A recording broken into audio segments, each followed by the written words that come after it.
Oh Ramadan, oh Ramadan, Ramadan, Ramadan, Ramadan, Ramadan. السلام علیکم ورحمۃ اللہ وبرکاتہ. ناظرین کرام، ایک بار پھر البر ممبئی کی جانب سے منعقد ہونے والے پروگرام تحفہ رمضان میں آپ سب کا استقبال ہے.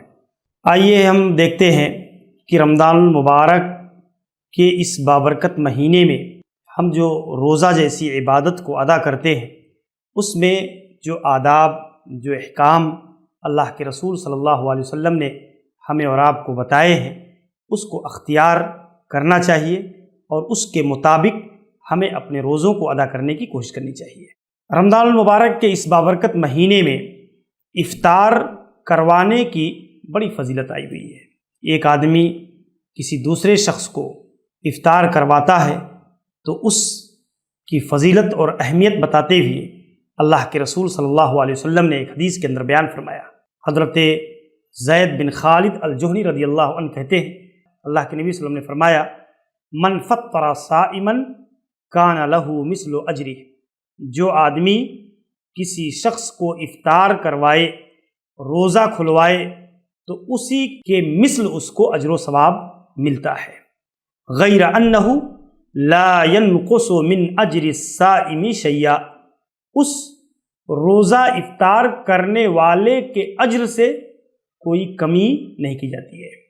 تو یہ گویا خود روزہ رکھنا اور روزہ افطار کروانا یہ بہت بڑا نیکی کا عمل ہے، اور اس کے لیے امیر اور غریب کی کوئی قید نہیں ہے. ایک آدمی اپنے پڑوسی کو بھی افطار کروا سکتا ہے. ایک آدمی مسجد کے اندر اگر کچھ لوگ جمع ہوتے ہیں ان کے لیے بھی افطاری بھیج سکتا ہے. ایک آدمی کوئی اپنے دوست احباب ہیں ان کو بھی افطاری کے لیے بلا سکتا ہے. افطار کروانے کے لیے امیر اور غریب کا ہونا شرط نہیں ہے، بلکہ کسی بھی شخص کو اگر ایک آدمی افطار کرواتا ہے تو اس سے وہ اس اجر کا مستحق ہوتا ہے. تو افطار کروانا یہ معمولی درجے کا نہیں ہے، عمل نہیں ہے. بالخصوص غربا، مساکین، مسافر اور ایسے لوگوں کے لیے افطار کا انتظام کرنا بہت بڑی نیکی کا عمل ہے. ہمیں اور آپ کو اللہ تبارک و تعالی نے اگر وسعت دی ہے، یہ بہترین ذریعہ ہے اپنے نام اعمال کو نیکیوں سے بھرنے کا، اجر و ثواب کمانے کا، آخرت کے سنوارنے کا بہترین ذریعہ ہے کہ ہم دوسروں کو افطار کروائیں. آپ دیکھیں اللہ کے رسول صلی اللہ علیہ وسلم نے ایک حدیث کے اندر فرمایا، من فطر صائما او جہز غازیا فلہ مثل اجرہ.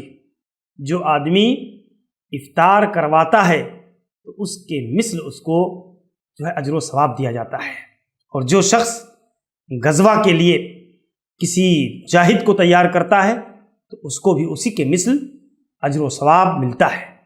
اسی طریقے پر ہم دیکھتے ہیں کہ دکھاوا اور ریاکاری اور ایسی چیزوں سے ایک آدمی کو اجتناب کرنا چاہیے.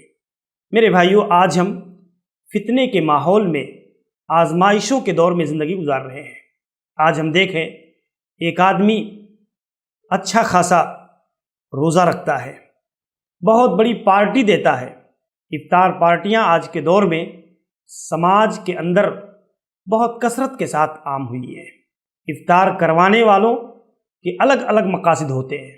ایک غیر مسلم بھی افطار پارٹی کروا رہا ہے، ایک عام آدمی بھی، ایک دولت مند، ایک سیٹھ، ایک مالدار شخص بھی افطار پارٹی رکھ رہا ہے. میرے بھائیوں، افطار پارٹیاں حقیقت سے زیادہ ریاکاری اور دکھاوا کا ذریعہ بنتی ہیں. حقیقت سے زیادہ دنیا کے حصول کا، نمائش کا یا تشہیر کا ذریعہ بنتی ہے. ایک مسلمان کو ایسی چیزوں سے اجتناب کرنا چاہیے. خلوص کے ساتھ، للہیت کے ساتھ، اللہ کو راضی کرنے کے لیے وہ شخص افطار کروا رہا، اس کے افطار کروانے میں خلوص ہونا چاہیے. اس کی بنیاد پر افطار پارٹیاں یہ کوئی بری چیز نہیں ہے، لیکن بشرط یہ ہے کہ وہ ہماری نیتیں اس کے اندر درست ہوں. تو اس حیثیت سے ہمیں اور آپ کو جاننا چاہیے کہ افطار پارٹی یا افطار کروانا یہ ہمارے لیے اجر و ثواب کے حصول کا بہترین ذریعہ ہے۔ ایسے ہی میرے بھائیوں، ہمیں اور آپ کو یہ بات بھی جاننی چاہیے کہ افطار کے وقت دعا قبول ہوتی ہے۔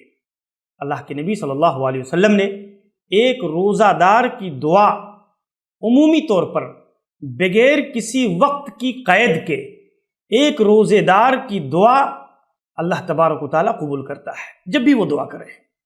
عام دنوں کے بالمقابل ایک روزے دار کی دعا حالت صوم میں اس کی قبولیت کا درجہ بڑھ جاتا ہے اور وہ دعا اس کی مقبول ہوتی ہے۔ اور اسی کے ساتھ ساتھ افطار کے وقت دعا کرنا بھی جو ہے ہمارے لیے بہترین موقع ہے، بہترین وقت ہے۔ اور جیسا کہ اللہ کے نبی صلی اللہ علیہ وسلم نے بیان فرمایا، ثلاث دعوات لا ترد، 3 دعائیں یہ مردود نہیں ہوتی ہیں۔ دعوت الوالد، والد کی دعا اولاد کے حق میں۔ اگر ایک باپ اپنے بچوں کی خیر و بھلائی کے لیے دعا کرتا ہے تو اللہ تبارک و تعالی والد کی دعا کو اولاد کے حق میں قبول فرماتا ہے۔ اسی لیے والدین کو اپنے بچوں پر لعنت بھیجنا، ملامت کرنا، برا بھلا کہنا، بد دعا کرنے سے اجتناب کرنا چاہیے۔ اس لیے کہ جتنی تیزی سے ان کی دعائیں قبول ہوتی ہیں اسی قدر ان کی بد دعائیں بھی اولاد کے حق میں قبول ہوتی ہیں۔ اس لیے اس حدیث کے اندر پہلا شخص ذکر کیا گیا والد جو اپنی اولاد کے حق میں دعائے خیر کرتا ہے۔ ایسے ہی ودعوت الصائم، روزہ دار کی دعا۔ ایک آدمی جب اس کا پیٹ کھانے اور پینے کی چیزوں سے خالی ہوتا ہے، اللہ کی رضا کے لیے وہ بھوکا اور پیاسا ہے، اور اللہ کی بارگاہ میں جب دعا کرتا ہے تو اللہ رب العالمین اپنے بندے کی فقر و مسکنت، اس کی حالت، اس کی گریہ وزاری، اللہ تبارک و تعالی کی رحمتیں اس کے اوپر نازل ہوتی ہیں۔ اللہ رحم فرماتا ہے اپنے اس بندے پر اور اس کی دعا کو قبول کرتا ہے۔ ودعوت المسافر، اور ایسے ہی وہ مسافر شخص جو سفر کی حالت میں ہے، سفر میں بھی مشکلات مشقتوں کو ایک شخص برداشت کرتا ہے، تو ایسے وقت میں بھی اس مسافر کی دعا اللہ کے یہاں قبول ہوتی ہے۔ تو اس میں اللہ کے نبی صلی اللہ علیہ وسلم نے روزہ دار کی دعا کی قبولیت کا تذکرہ کیا ہے۔ ایسے ہی آپ دیکھیں ایک حدیث میں اللہ کے نبی نے فرمایا، ان للہ عند کل فطر وتقا، اللہ تبارک و تعالی ہر روزہ کے افطار کے وقت میں بہت سے لوگوں کو جہنم سے آزاد کرتا ہے۔ وذالک فی کل لیلہ، اور یہ ہر رات اللہ تبارک و تعالی اسی طرح سے بندوں کو آزاد کرتا ہے۔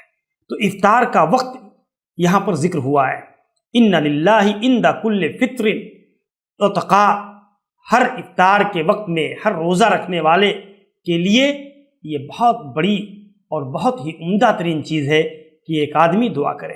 البتہ حین یفطر کے ساتھ جو الفاظ آئے ہوئے ہیں شیخ البانی رحمہ اللہ نے اس کو ضعیف قرار دیا ہے۔ اس لیے ایک روزہ دار کو عمومیت کے ساتھ پورے روزہ کی حالت میں اور خصوصیت کے ساتھ افطار کے وقت میں اسے دعا کرنی چاہیے۔ ایسے ہی آپ دیکھیں افطار کے وقت کی دعا، افطار کے وقت کی دعا اللہ کے نبی صلی اللہ علیہ وسلم سے ثابت ہے۔ اذا افطر قال، اللہ کے نبی جب افطار کرتے تو آپ صلی اللہ علیہ وسلم وہی دعا پڑھتے، ذهب الظمأ وابتلت العروق وثبت الاجر انشاء اللہ۔ تو اس حیثیت سے ہمیں اور آپ کو یہی دعا افطار کے وقت پڑھنی چاہیے۔ جیسا کہ آپ دیکھیں صاحب مرآت علامہ عبید اللہ رحمانی رحمہ اللہ نے اس حدیث کو نقل کرنے کے بعد فرمایا، اذا افطر من صومہ، یعنی اللہ کے نبی صلی اللہ علیہ وسلم جب اپنے روزے افطار کرتے تو اللہ کے نبی صلی اللہ علیہ وسلم اس دعا کو پڑھتے، اور وہ کہتے ہیں اے بعد الافطار، افطار کے بعد بھی اس کو پڑھا جا سکتا ہے۔ تو اس طریقے سے محترم ناظرین کرام، یہ افطار کے بنیادی احکام و مسائل تھے جسے ہم اور آپ سماعت کر رہے تھے۔ اللہ تعالیٰ سے دعا ہے کہ اللہ رب العالمین ہمیں سحری میں، افطار کروانے میں اللہ کے نبی صلی اللہ علیہ وسلم کی سنتوں کا اہتمام کرنے کی اللہ ہمیں توفیق عنایت فرمائے۔ ناظرین کرام، ہمارے اس سلسلے کے ساتھ بنے رہیے، انشاءاللہ العزیز اگلی مجالس کے اندر احکام و مسائل سے متعلق مزید گفتگو ہوگی۔